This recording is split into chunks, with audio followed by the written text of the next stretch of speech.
Assalamualaikum, tes suara dulu teman-teman, tolong di tes suaranya.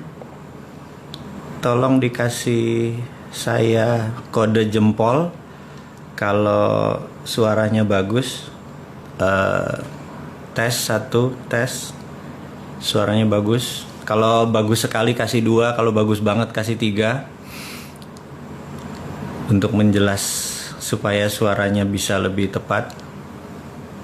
Kita akan mulai sekitar 1 menit dari sekarang.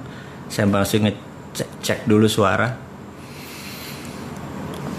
Teman-teman yang di rumah, yang di manapun di seluruh Indonesia, mohon kabarnya.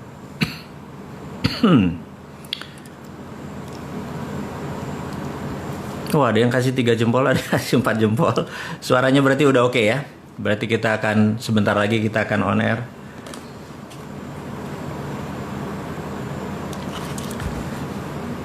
Oke, saya nyari bolpen dulu. Biasa penyakit ini, penyakit generasi kolonial. Apa-apa harus dicatat, apa-apa harus ada kertasnya. Dan ini penyakit lama dari saya.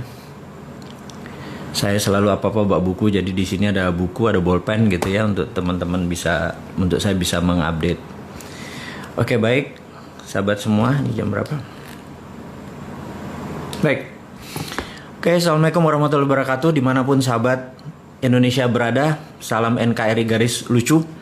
Selalu semangat, selalu sukses buat Anda, dan tidak lupa di momen halal bihalal melalui udara ini saya menyatakan selamat Idul Fitri. Mohon maaf lahir batin jika kesontoloyoan saya membuat orang tersinggung, membuat buzzer turun gunung, mendadak menyerang semua gitu ya. Kepada buzzer dan kepada haters saya juga ucapkan mohon maaf lahir batin, karena tanpa Anda saya tidak berada di posisi seperti ini. Jadi kalau fans saya nggak yakin saya punya banyak penggemar. Yang ada adalah orang-orang yang mungkin mengikuti saran-saran saya saja, bukan sebagai fans. Sahabat semua, kita akan mulai dengan pengumuman dulu sebelum topik acara kita hari ini.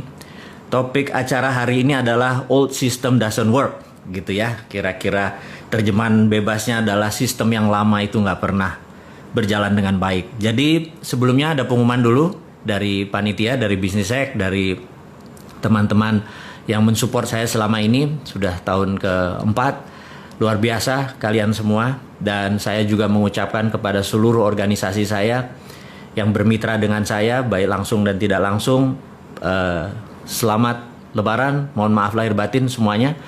Pengumuman nomor 1 adalah buku Mardigu mulai didistribusikan adalah awal Juni.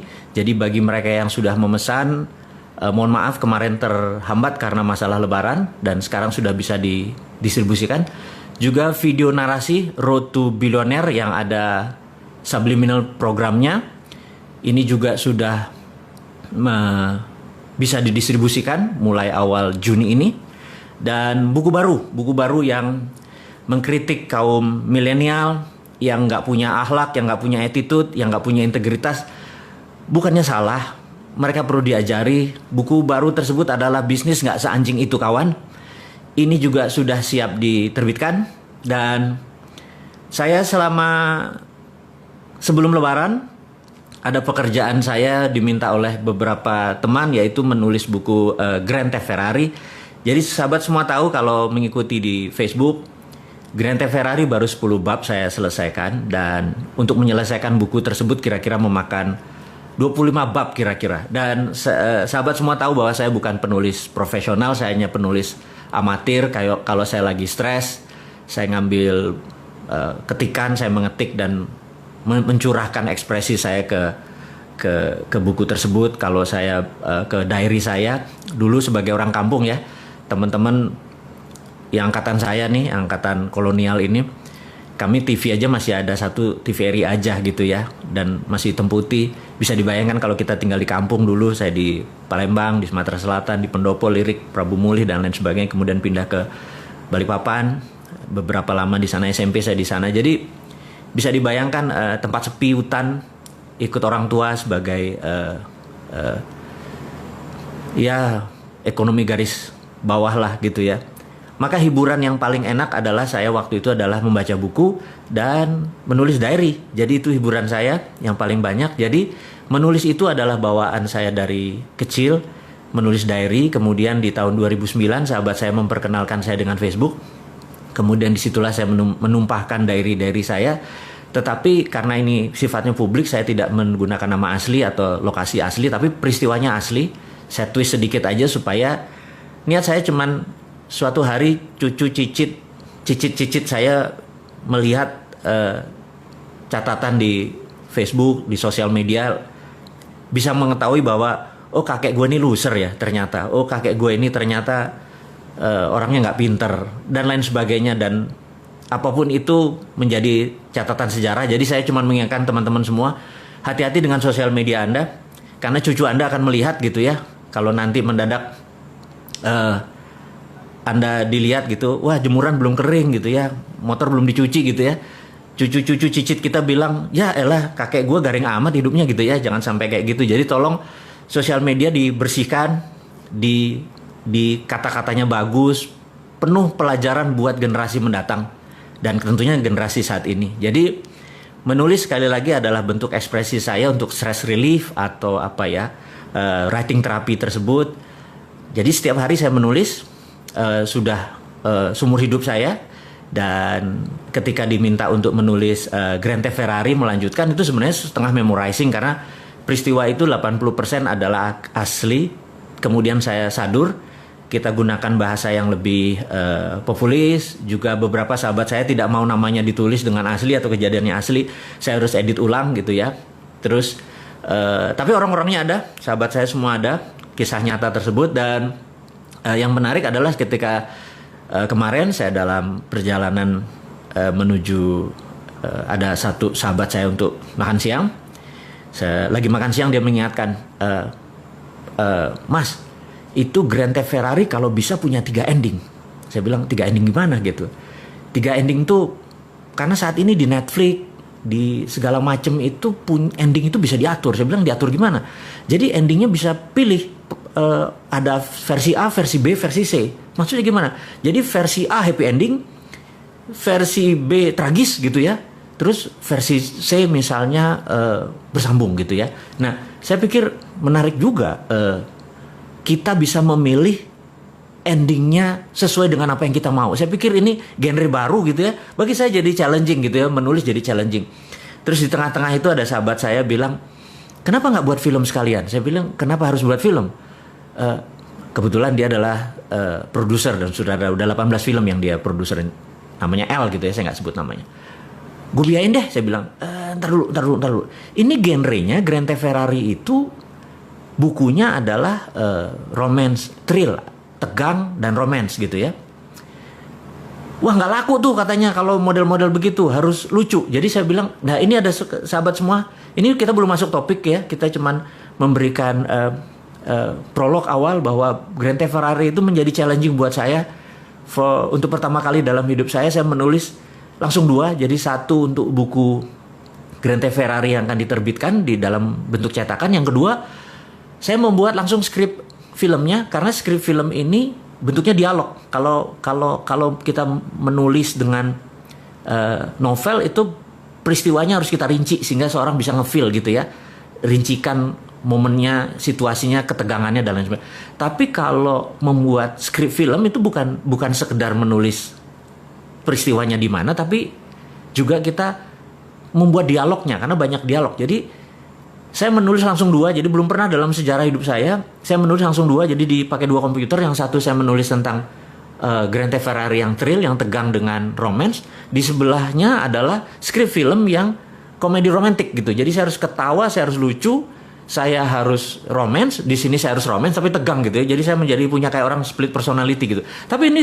challenging. Teman-teman semua mudah-mudahan nanti bisa menikmati kita diskusi kita tentang Grand Theft Ferrari, dan ini adalah the other side of seorang bosman gitu ya, seorang penulis, pembaca buku. Itu adalah cita-cita dari kecil saya, adalah ingin menjadi profesional penulis. Dan sampai saat ini saya nggak mengklaim diri saya sebagai profesional, masih penulis amatir.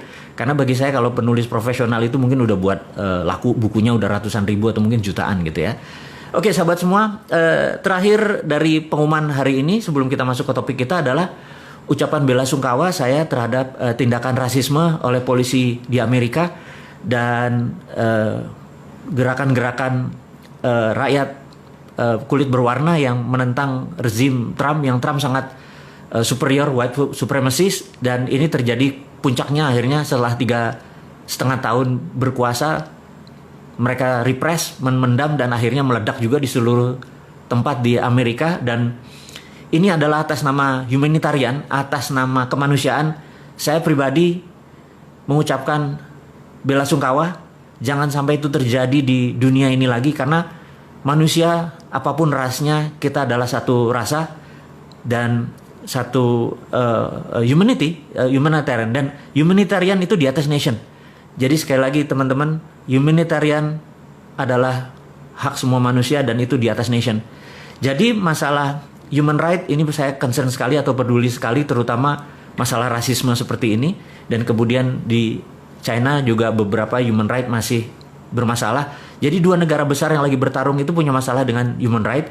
Dan kita harus mengingatkan mereka semua bahwa ke depan Indonesia tidak ada boleh bermasalah dengan human right, termasuk hak manusia bebas berbicara dan lain sebagainya gitu ya.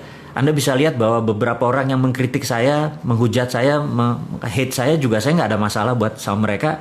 Saya tetap mencintai mereka. Mereka adalah putra bangsa yang terbaik. Mereka juga ingin memberikan terbaik. Mungkin karena nggak kenal aja dengan saya juga nggak pernah bermasalah dengan dia, dengan masalah dengan keluarganya, bisnis kita juga nggak pernah bertabrakan. Tapi kadang-kadang ya mungkin karena dibayar dan harganya cocok dan mereka perlu makan, jadi buzzer, jadi menerima uang tersebut. Saya maafin aja semuanya karena mereka nggak tahu gitu ya tujuannya apakah Bosman ini, mereka takut sekali Bosman ini akan berpolitik gitu ya. Saya garansi sahabat semua, saya nggak akan masuk ke dunia politik. Saya hanya seorang yang banyak baca buku, saya banyak berdiskusi.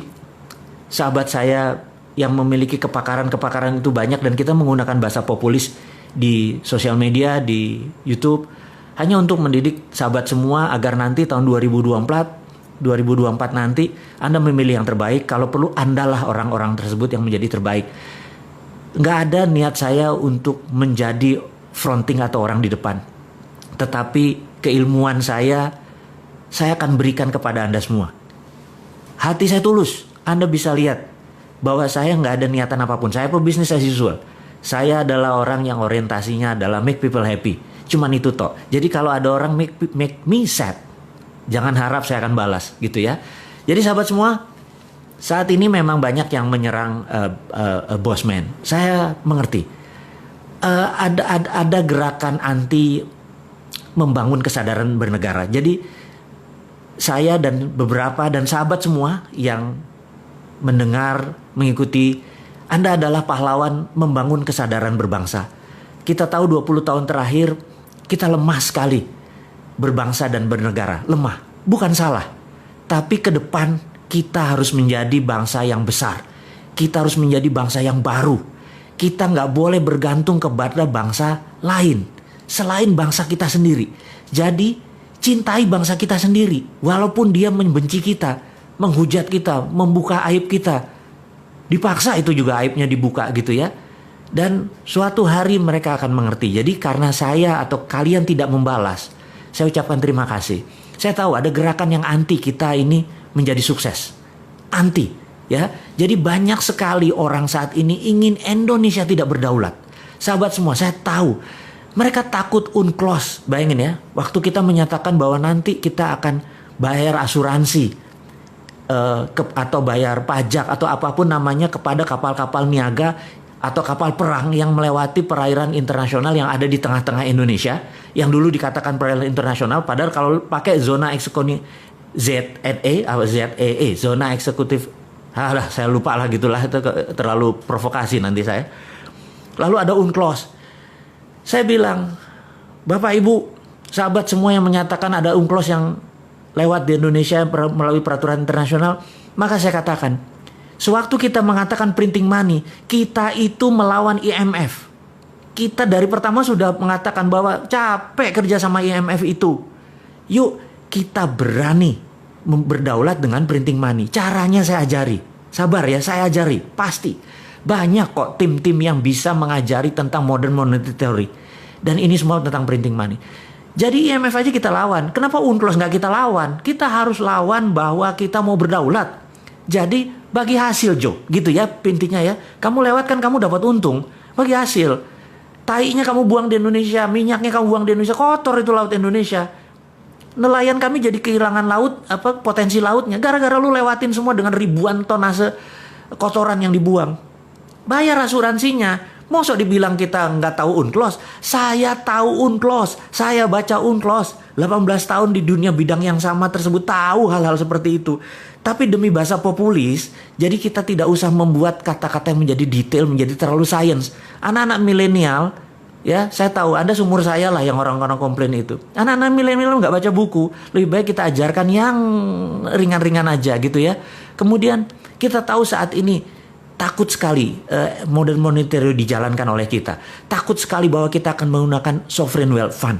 Ya, sekedar mengingat sahabat semua, adik-adikku mungkin ya, Anda semua di bawah saya umurnya, saya ini kolonial. Saya menyatakan bahwa saya titipkan bangsa ini kepada Anda. Saya ajarin apa itu SWF.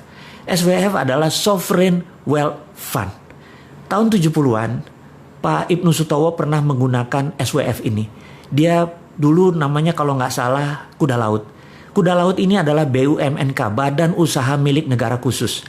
Jadi anggap sekarang ini SKK Migas. Satuan Kerja Khusus Migas itu sebenarnya BUMNK, Badan Usaha Milik Negara Khusus. Jadi Kuda Laut adalah BUMNK di mana sebagian minyak di forward oleh Pak Ibnu Sutowo dan uang yang diterima di depan itu untuk membangun Krakatau Steel dan beberapa industri penting, karena sekali lagi tanpa industri Indonesia tidak menjadi negara berdaulat. Jadi karena waktu itu kita nggak punya uang, kita menggunakan strategi SWF. Jadi secara jurisprudensi, secara bahasa hukum, SWF itu pernah dilakukan dan SWF adalah pelaksanaan pengejawantahan pasal 33 dalam arti sebenarnya. Jadi kalau kita mengatakan ini adalah ekonomi Pancasila dengan mempraktekkan pasal 33, SWF itu match atau cocok. Jadi aset negara masih milik negara. Jadi contohnya gini, Freeport ya. Freeport itu ada di Grasberg misal wilayahnya misalnya. Itu 100% diambil negara saja. Kemudian Freeport ya kayak hotel operatornya saja. Dia mau operate. Asal throughput, asal keluar kita bayar gitu ya. Kemudian misalnya tambang minyak, tambang batu bara dan lain sebagainya semua milik negara. Kalau sekarang kan dia pakai swasta dan swasta jaminan tadi yang wilayah tadi dijaminkan ke bank atau dijaminkan ke lembaga keuangan, mereka uangnya dapat di mereka kan, kita dapat dari pajak. Jadi kalau ke depan kalau benar-benar ingin menerapkan SWF Sovereign Wealth Fund sebagai strategi untuk membangun ekonomi, itu bisa membuat Indonesia berdaulat. Tapi sahabat semua, ada kelompok orang yang tidak ingin SWF itu dipakai. Indonesia bisa menjadi negara berdaulat gitu ya. Kemudian lagi, kita mempromosikan TINA. TINA adalah there is no alternative. Anda bayangin, there is no alternative itu adalah sebuah gerakan ekonomi. Pada saat kita lakukan, orang nggak punya alternatif lain kecuali melakukan itu. Contoh ya, kita tahu ada 5.600 triliun uang di bank saat ini. Jadi Anda yang taruh 1 miliar di bank, ada yang 1 triliun di bank, Anda dapat deposito bunganya misalnya 50 miliar setahun. 1 miliar itu uang 1 triliun tadi Anda dapat 50 miliar. Anda bayangin, kalau seandainya TINA diterapkan, there is no alternative, di mana bunga deposito adalah 0 gitu ya, apa yang terjadi? Anda yang biasanya punya 1 miliar setahun, 50 miliar setahun karena uang Anda banyak sekali, saya nggak tahu dapatnya dari mana. Mendadak Anda nggak dapat income. Apa yang Anda lakukan? There is no alternative. Nah, karena itu nggak ada alternatif lain, uang itu keluar. Setengahnya mungkin keluar dan langsung menjadi sektor-sektor real. Langsung menjadi membantu UKM, bantu tanah, langsung dia berusaha dan itu ekonomi muter dalam seketika. Jadi sahabat semua, itu adalah TINA. Dan ada satu hal lagi yang membuat saya sejak tahun 99 begitu IMF berdaulat, sekali lagi ya, saya ini bukan melawan IMF, saya hanya men-challenge IMF supaya kita bisa menjadi negara berdaulat. Salah satunya adalah sistem perbankan ini saat ini adalah aset based loan. Aduh, maaf ya saya sahabat semua kalau saya ngomong kecepatan saking semangatnya gitu ya. Kalau ketemu Anda semua tuh saya tuh rasanya alive gitu karena hidup saya adalah untuk Anda semua gitu ya. Nah, ada namanya aset based loan. Aset based loan ini begini. Kalau Anda pinjam bank atau pinjam apapun, entah bank syariah, entah bank apapun, maka bank akan bertanya, ada jaminan nggak gitu ya. Itu namanya asset based loan. Tapi dulu sebelum tahun 99, kita boleh namanya project based loan. Misalnya Anda adalah tukang las, saya lagi buat pekerjaan di rumah saya untuk ngelas pagar, nilainya 100 juta, itu contoh aja gitu ya. Kemudian dengan kontrak saya ini Anda datang ke lembaga keuangan nggak minta aset, tetapi lihat, oh si bosman ini ada duit nggak? Oh ada tuh, dia sedikit tuh, kalau 100 juta aja berarti ini bagus gitu ya. Apa yang dilakukan? Dia membiayai berdasarkan kontrak. Jadi namanya project based loan. Nggak minta aset dia. Nah saat ini kalau Anda punya 3 geprek, misalnya ayam geprek, Anda mau buat tabang keempat, sementara 3 lokasinya Anda tempatnya sewa, tempat keempat juga sewa. Aset Anda nggak ada. Tetapi kalau project based loan, revenue Anda, profit Anda itu bisa dibiayai. Nah, saya pengen perbankan itu mengubah lagi bahwa project based loan boleh gitu ya. Jangan sampai hanya aset based loan. Nah, Anda tahu bahwa kita membangun santara.co.id. Santara itu adalah kecil, tapi seberapa cepatnya kita membangun ekonomi Indonesia dengan Santara saja. Santara adalah project based, bukan loan, karena Santara tidak loan. Project based bagi hasil. Jadi saya pikir ada yang seleranya bagi hasil. Nah, ada yang seleranya mungkin loan, itu selera Anda semua. Loan syariah, Anda aturlah itu semua. Tetapi kalau bisa project based loan, ekonominya maju. Jadi sekali lagi, begitu TINA diterapkan, there is no alternatif, dan boleh project based loan, ekonomi Indonesia akan tumbuh dengan cepat. Dan terakhir yang saya promosikan adalah, saya tahu orang nggak pengen lagi, sekali lagi, banyak orang nggak pengen ada kekuatan Indonesia yang ketika yang keempat yang kita usulkan ini, yang Bosman usulkan, yang sahabat semua mungkin akan belajar, adalah tentang tiara. Tiara adalah there is other reasonable alternative. Jadi kalau TINA nggak dikerjakan, tiara aja. Tiara adalah de-dolarisasi. Kita nggak perlu dolar, de-dolarisasi. Jadi seperti dinaran sahabat semua, dinaran.id, ini adalah de-dolarisasi. Rupiah Anda punya kolateral emas. Dan di mana rupiah kolateral emas itu, Anda bisa menabung. Tapi Anda kalau mau transaksi, Anda tinggal pindahin, mau pindah ke Dana, mau pindah ke OVO, mau pindah ke rekening Anda di bank lain, tapi ada fee-nya tentunya, atau pindah ke Dinaran Card, ada debit card, itu pindah, Anda transaksikan karena debit card pakai GPN, Anda bisa transaksikan dimanapun di seluruh Indonesia.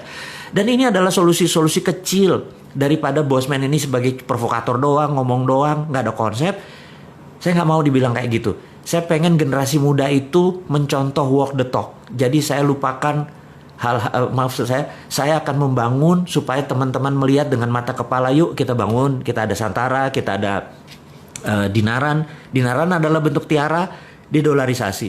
Jadi sekali lagi teman-teman, Dinaran adalah personal SWF. Jadi kalau ini hanya sebagai contoh, suatu hari begitu mereka ngerti, mungkin banyak pejabat negara menyatakan, apa sih sovereign wealth fund itu, dia belajar nggak terlalu sempat karena pekerjaannya terlalu sibuk gitu ya.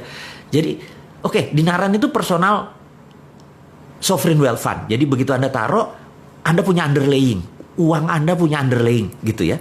Nah, suatu hari begitu mereka mengerti, oh itu yang maksudnya personal personal sovereign wealth fund, sehingga negara juga bisa dong punya sovereign wealth fund untuk printing money, apapun itu akhirnya melek juga gitu ya.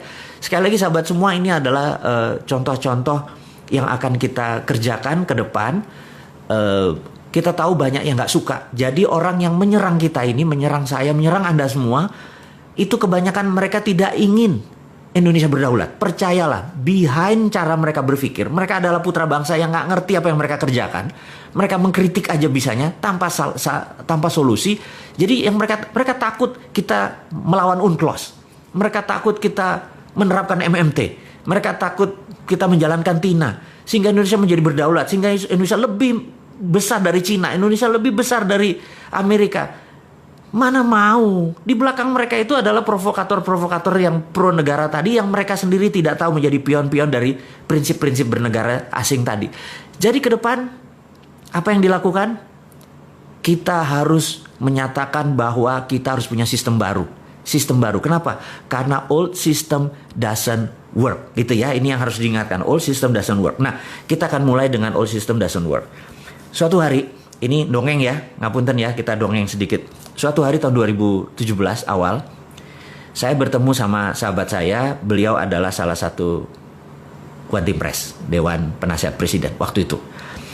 Kita diskusi santai. Jadi saya tanya, Bu, gitu ya, saya sebut aja nama ya, Bu, waktu 2016 tuh kalau nggak salah AP ya, Anggaran Pendapatan Belanja Negara, APBN gitu ya, Anggaran Pendapatan Belanja Negara. APBN itu pendapatannya turun, belanja negaranya naik. Jadi ada gap sekitar 300 triliun, bener nggak? Oh iya bener Mas. Terus bagaimana cara nutupnya? Ya kami pinjaman gitu. Oke.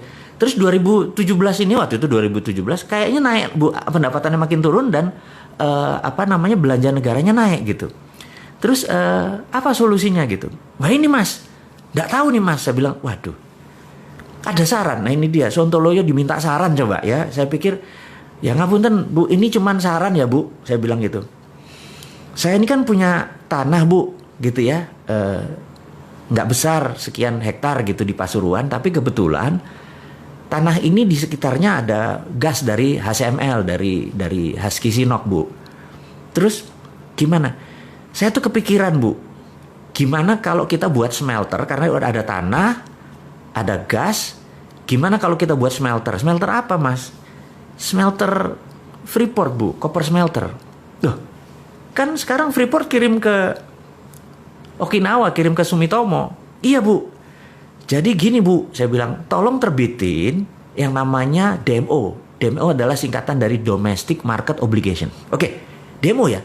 Jadi kalau kamu dapat DMO gini, saya bilang kalau saya dapat DMO, maka Domestic Market Obligation itu terjemahannya adalah gini. Freeport tidak boleh mengekspor koper konsentratnya sampai kebutuhan domestik terpenuhi gitu ya. Itu peraturan WTO, jadi domestic market obligation. Jadi begitu kita membangun koper smelter tadi, kemudian pegang DMO, maka Freeport harus mengisi dulu ini baru dia ekspor.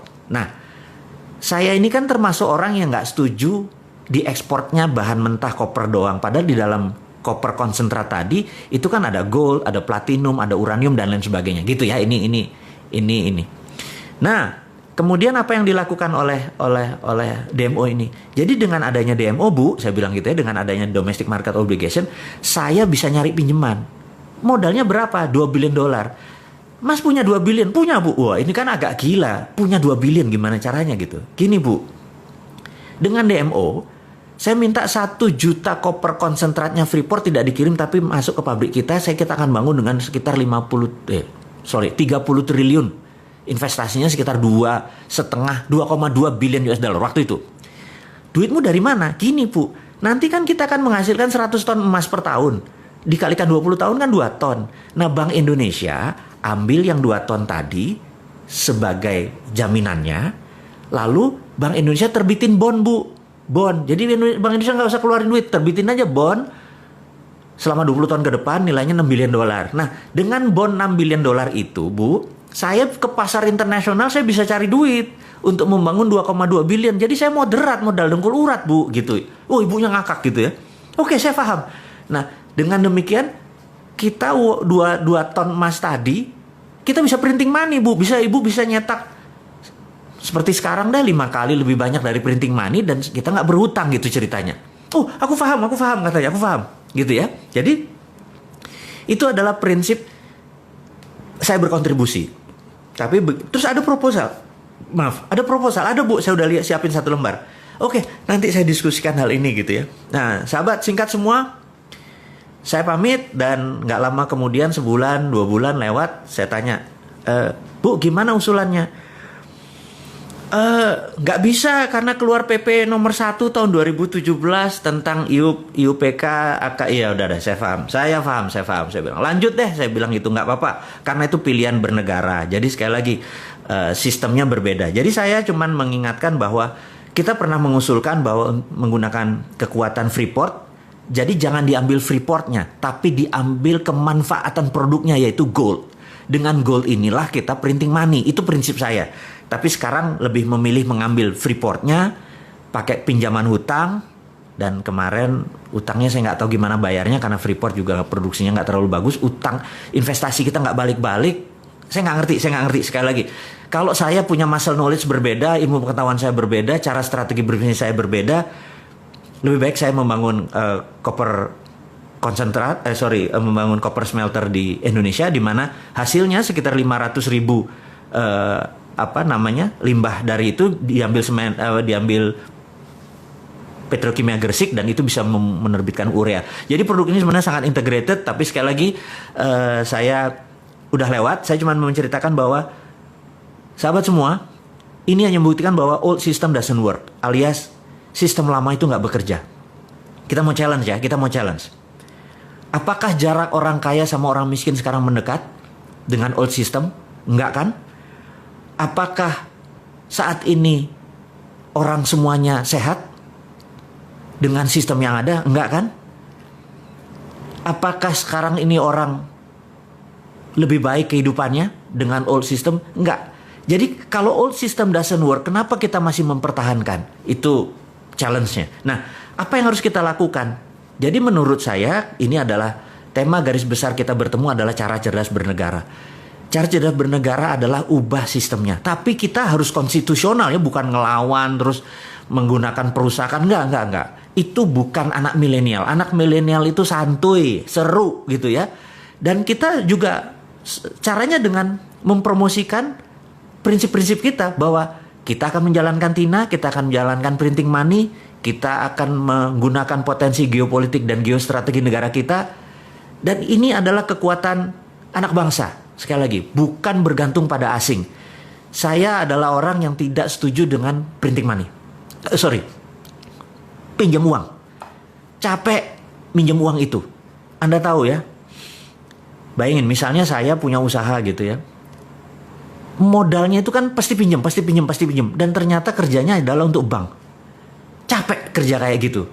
Jadi seharusnya kan bagi hasil gitu ya. Baik sahabat semua. Jadi kita ke depan adalah mempromosikan aset based loan.